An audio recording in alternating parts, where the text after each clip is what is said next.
On today's question of faith, what's a good ordination gift?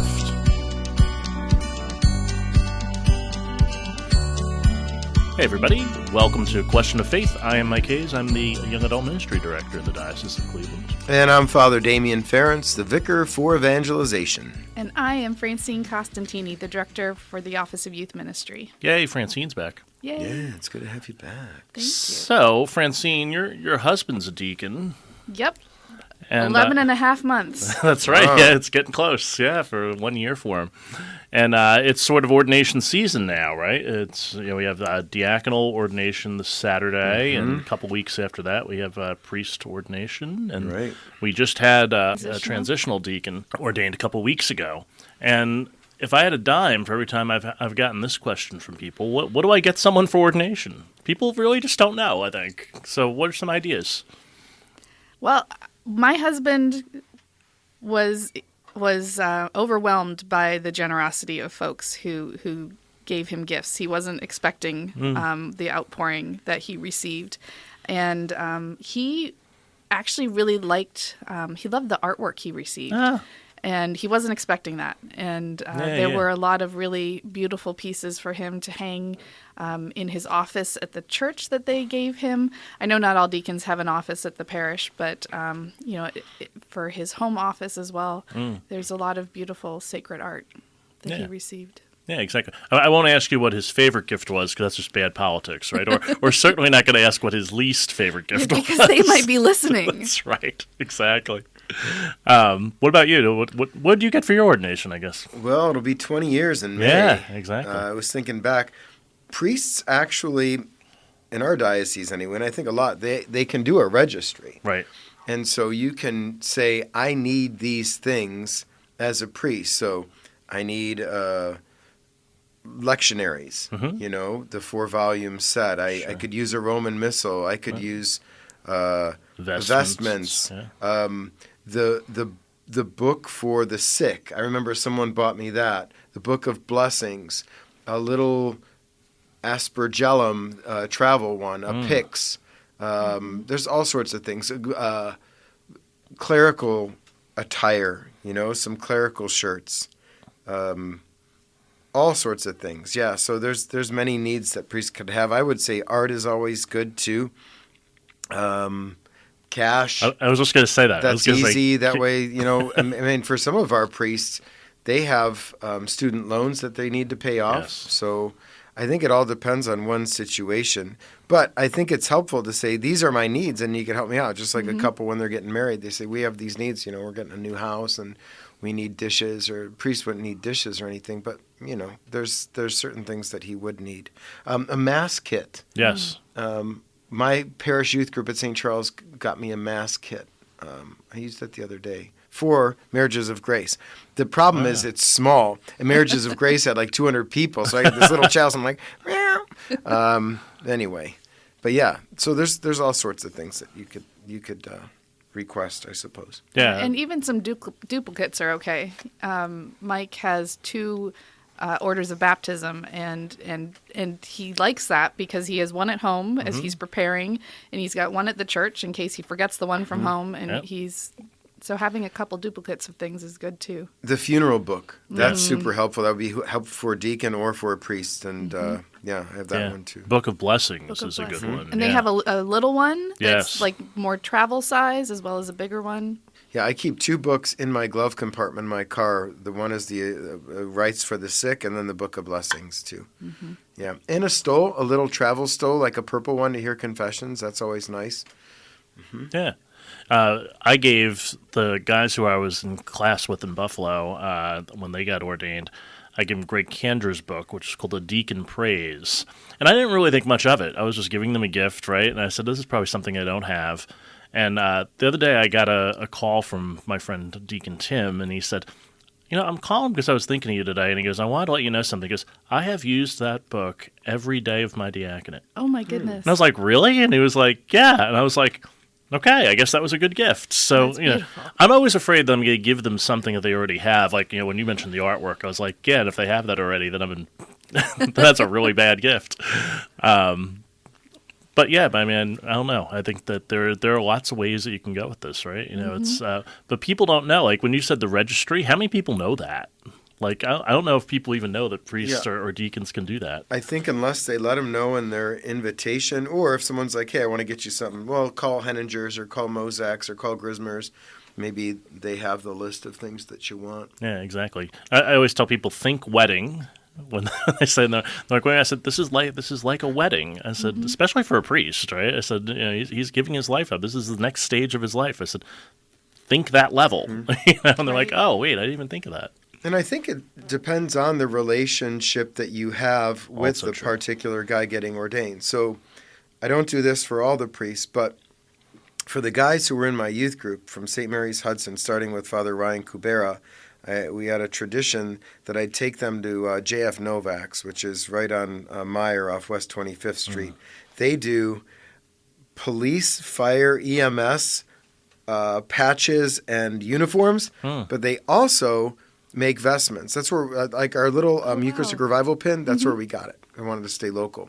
So I remember going there with my cousin Jim Churro when I was 14 years old. He was a Cleveland police officer. And I remember seeing that they made the patches there. And I remember that. I remember there was church stuff there. So I bought some flags. They also sell flags. And we're getting a good plug. I didn't even mean to do this, but whatever. Right. Thanks, Johnny. But so I took Kubera there maybe a couple months before he was ordained. And he got to pick out his own fabric and then the piping and the design. And he created his own vestment.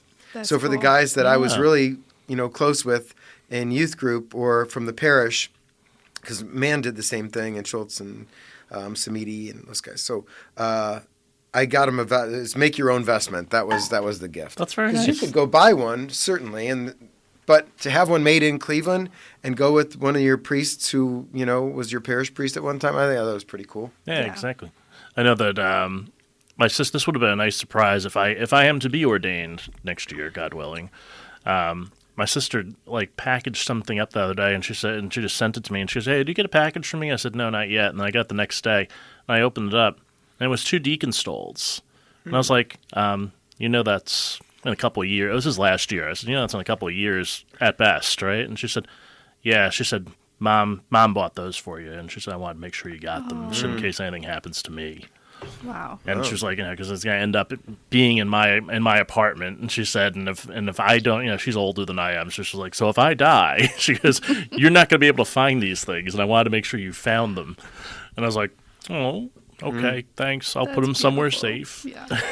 A couple days before I was ordained, Father David Blind, who I think he's currently the spiritual director of the seminary at St. Mary's. Unbeknownst to me, Father Blind would visit my mom, and I knew he visited her, but what I didn't know was that he did an art project with her. Oh.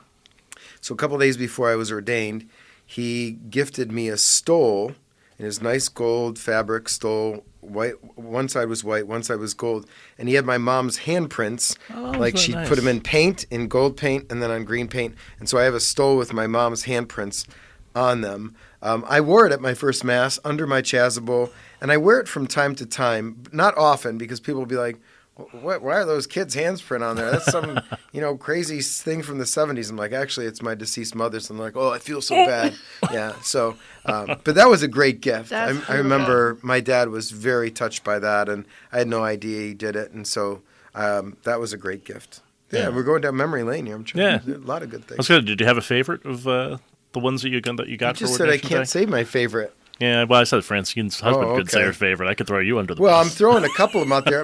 My buddy, Father Joe Koopman, who's the moral theologian at the SEM, had commissioned a piece of art for me, and it was of Flannery O'Connor. And my other friend, Jeff Pasek, who's a great painter, he painted it. And that hangs, it's always hung like center in wherever I've lived in my living room. So nice. Beautiful. Yeah. So art, vestments. Yeah. My daughter, so the summer that Mike was accepted into the aspirancy year of diaconate, we were in Italy, and I saw in a shop in Assisi, I saw a beautiful stole, because of course St. Francis was a deacon. Sure. And I didn't buy it. and I regretted it. I just kicked myself. And my daughter was living in Gaming, Austria for a semester with Franciscan University, and she went to Assisi for a time. And so she went to that same store, and she bought the stole in spring of 2019. So it was hidden in my room for like 3 years for his ordination, and that was one of the gifts we gave him. Wow. Yeah. That's great. Glad he didn't uncover it, right? You must have hid that in a very safe space. That's great. So we've got a lot of ordinations coming up. We got 6 guys who will be ordained to the diaconate on Saturday. And what do we have, 4 priest candidates this year? It's 6. So 5 for Diocese of Cleveland and 1 for the Diocese of Daegu. We have that partnership with Correct. A diocese in Korea, the Diocese of Daegu. They train their men here, usually 1 every couple years. And then after ordination, he does his first 4 years of service here in the Diocese of Cleveland, then back to Korea. So Very nice, yeah. And then we ordained 1 transitional deacon, Garvin, Deacon yeah, Mike Michael Garvin. Garvin. Yep, the other day. So, Exciting. yes, we've got a good year, and then hopefully next year we'll keep that going, right? You know, so if I'm to be ordained, there's 5 others with me next oh, year. that'd be a nice class. So that's a nice class, yeah. So the guys teased me. They said, "Well, we were the Fab Five," No, and I said, "Well, now we're the Sensational Six." And they There said, you "Yeah." go. you're the studio musician they hired for, another rhythm guitar player or something. Exactly, That's right. cool. Exactly. I wonder what the biggest diaconate ordination class in our diocese That's a good ever question. was. It was probably the class that started after the program was put on a little hiatus as they restructured and reformed it. I bet that How many first were in class. there, I do you don't know? know. So that was That's my guess. 2016, I believe, would have been that year, because I know my deacon mentor, he applied to be in that class, but there was like 40-something applications Oh my that year, goodness. because they had waited for a little while. And so he said that they encouraged him to apply again the next year, but they said we can't ordain all these guys. Can't have a class of 20, or whatever it was. And so he applied the next year, and he was immediately accepted. So he said it was fine, but he said he was glad. He really enjoyed his class. He really loves his classmates, and he was glad that they didn't take him the first year. The Holy Spirit knows what he's doing. Yeah, absolutely. Yeah, and I feel the same way about my own journey. Is like if I had to pick a group of guys, and this is no offense to anybody in the diaconate program here in Cleveland, but if I had to pick a group of guys to be classmates with, I'd pick these guys every time. They're just great. They're just a lot of fun. So it's great. So yeah. So if you're so inclined to get someone a gift, we've given you several different options. We'll put some links in there for the various registries that are out there, and where you can find those, and maybe some other ideas that we've come up with here today. See, one more Yeah. gift that I think is memorable, because I've saved some of these, would be a nice handwritten letter or card about why this is an important day, and Yeah. especially if it's from one of your mentors, if you've seen this man grow up, or I think that whatever, or kids, but Yeah. I think handwritten notes are underrated. So. Agreed. Yeah, I talk about that all the time. I save a lot of my handwritten notes from students that I've had in campus ministry or other places. They're really meaningful to me. I just buried Father Bob McCreary, OFM Cap, yesterday in Pittsburgh, and I know that he wrote me before I was ordained, and so I have to go in my Ference archive later this week, and I'm going to find that note. I know I have it. So Yeah. I wonder what he said 20 years ago, and what does that mean today? I think, that stuff's important. Yeah, absolutely.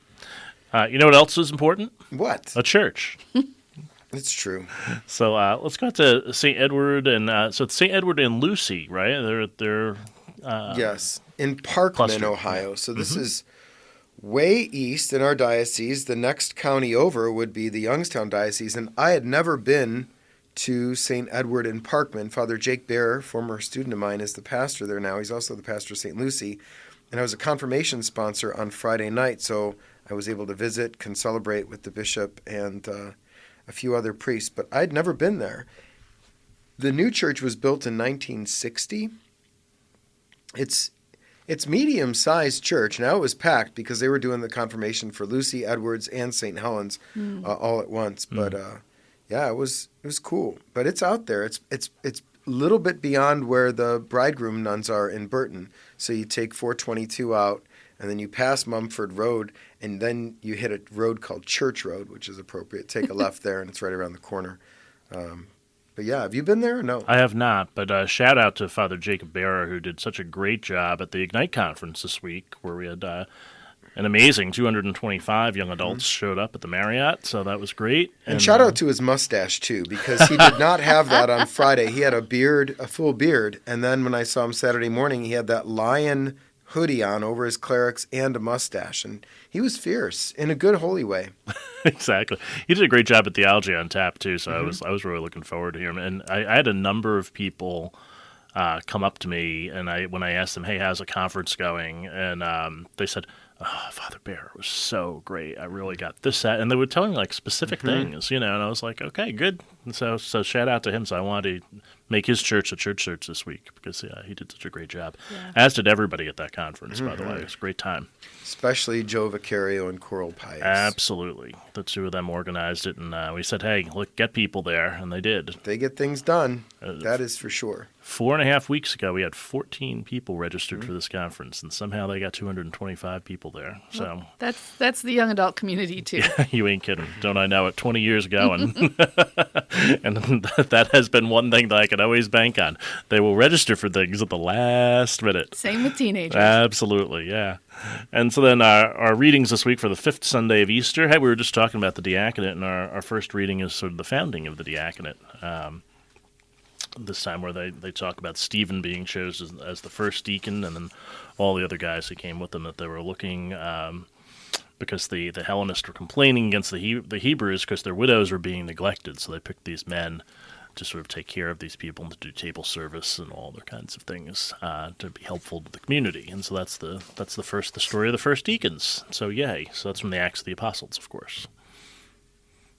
Go on, Francine. You look like you got something to say. No, I love when you go back into, like, so many people think that so much of what we do as church is like made up and is not what they originally did. And I love going back, especially into the Acts of the Apostles during the Easter season and reading about the foundations of everything that we are as church is right there. And that's beautiful. Yeah. Well, I'm going to take my line from the gospel. I think we live in a culture where people often feel like they have to get worked up about everything and get upset and angry. And, well, our Lord says to us, do not let your hearts be troubled. That's pretty good. Absolutely. Like, hey, you got a trouble? Yeah, Mom, I'm worried about this and that. Shh, calma. Do not let your hearts be troubled. Why? You have faith in God. Have faith also in me. It's going to be all right. Right? Calm. I had a colleague who used to start out all of his homilies by saying, relax. It's going to be okay. Do not let your hearts be troubled. And then he would go from there, especially if it was like a hectic time of the year, like Christmas or Easter or something like that, where people are kind of running around. It's relax. He served on a college campus for a while too, so he'd always do that around final exams. Relax. It's going to be okay. You can do this. It's a great message all the time. The Lord's got you. Yeah, exactly. Anything else on this, or do we exhaust this? We exhausted this. Good. So get your ordination gifts.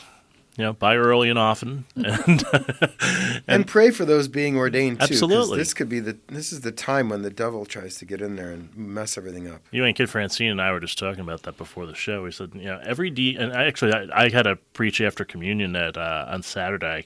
That was one of the things I had said. I said something to each class really that was there, including the ordinands, and I said to my classmates, I said, well, we're sort of in the fourth quarter now, but the fourth quarter is not just to ordination. The fourth quarter is the rest of our lives. Right. Number one. And I said, but number two, if I had a dime for every one of my deacon friends who have told me that their last year, every obstacle, they said that there were so many bricks that were thrown into their knapsack during their last year of ordination that the devil will do whatever he can to say, no, you can't.